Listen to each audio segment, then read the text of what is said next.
Pernah kepikiran gak sih apa yang sebenarnya membedakan pemimpin biasa sama pemimpin yang bisa mengubah dunia? Kepemimpinan itu kan mesin yang mendorong masyarakat maju.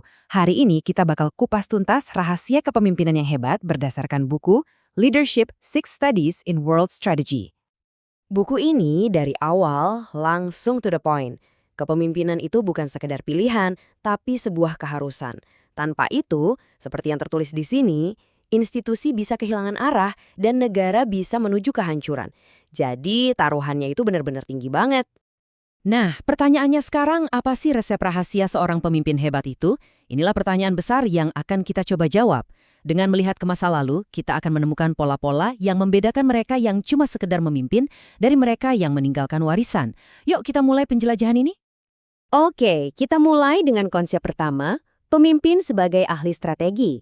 Tapi lupakan dulu gambaran papan catur dengan rencana yang super rapi.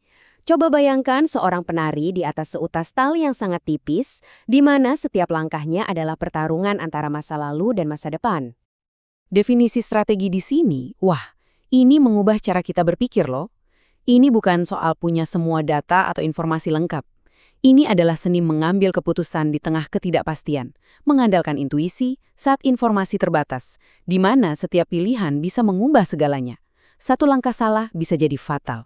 Metafora ini pas banget buat menggambarkan dilemanya. Terlalu berani melangkah, Anda jatuh. Terlalu hati-hati, Anda jatuh juga.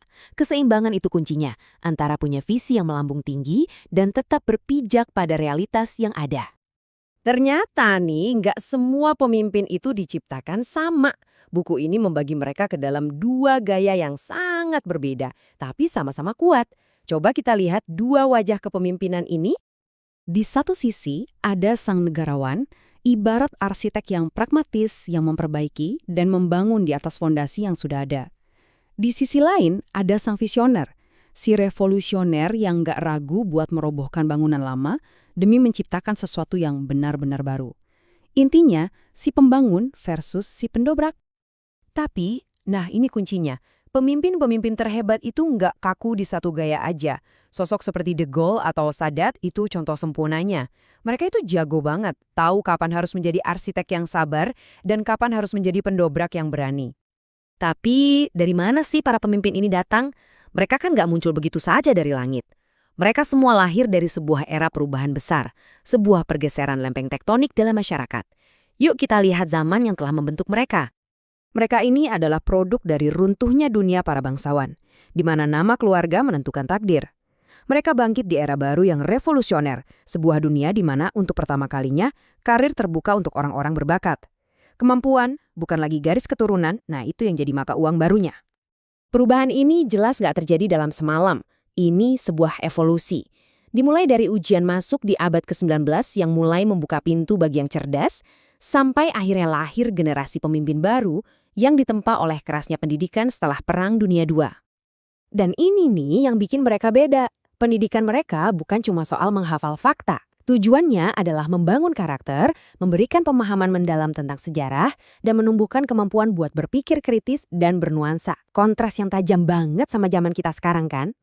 Nah, ini membawa kita ke pertanyaan yang paling bikin khawatir. Di era media sosial dan berita 24 jam seperti sekarang, mungkinkah kita masih bisa menemukan pemimpin dengan kualitas-kualitas seperti itu? Atau jangan-jangan zaman kita ini justru membunuh kepemimpinan yang sejati? Kata-kata dari Lee Kuan Yew ini, wah, nusuk banget. Dia bilang, di dunia yang didominasi oleh citra visual, sosok seperti Churchill atau Roosevelt mungkin gak akan pernah terpilih. Ini bukan cuma kritik loh, ini adalah sebuah peringatan keras. Nah, disinilah letak perbedaannya. Budaya cetak kan memaksa kita untuk berpikir, untuk menganalisis. Sebaliknya, budaya visual modern kita ini memprioritaskan reaksi emosional yang cepat. Analisis mendalam tergantikan oleh like dan share instan. Ironisnya, internet yang harusnya menghubungkan kita malah seringkali memecah kita ke dalam gelembung-gelembung digital. Platform ini menciptakan ekosistem influencer dan follower, sebuah dinamika yang sangat-sangat berbeda dari hubungan antara pemimpin dan warga negara. Oke, walaupun tantangan modern ini nyata banget, analisis ini ditutup dengan sebuah catatan harapan. Ini menegaskan bahwa esensi kepemimpinan sejati itu tetap sama, nggak berubah, terlepas dari eranya. Jadi, poin krusialnya begini. Teknologi boleh berubah, masyarakat boleh bergeser, tapi kualitas inti yang mendefinisikan seorang pemimpin hebat itu sifatnya abadi. Tugasnya selalu sama, mengangkat masyarakat melampaui keterbatasan yang ada saat ini. Kualitas-kualitas abadi itu adalah analisis yang tajam untuk membedakan mana sinyal dan mana noise, strategi yang visioner untuk melihat jalan ke depan, keberanian sekeras baja untuk menempuh jalan yang sulit, dan yang paling utama, karakter yang menjadi magnet moral yang membuat orang lain mau ikut berkorban untuk tujuan bersama. Filsuf Stoik Epictetus merangkumnya dengan sempurna. Pada akhirnya, kepemimpinan itu soal pilihan. Ini bukan tentang kartu apa yang dibagikan kepada Anda, tapi tentang bagaimana Anda memainkan kartu tersebut. Ini tentang kemauan untuk membentuk takdir. Analisis ini meninggalkan kita dengan satu pertanyaan yang sangat relevan. Di dunia yang dibentuk oleh algoritma dan gambar, tantangan kita bersama adalah memastikan bahwa kualitas-kualitas abadi seperti keberanian, analisis, dan karakter tidak hanya bertahan, tetapi juga bisa tumbuh subur. Karena, ya, masa depan kita bergantung pada itu.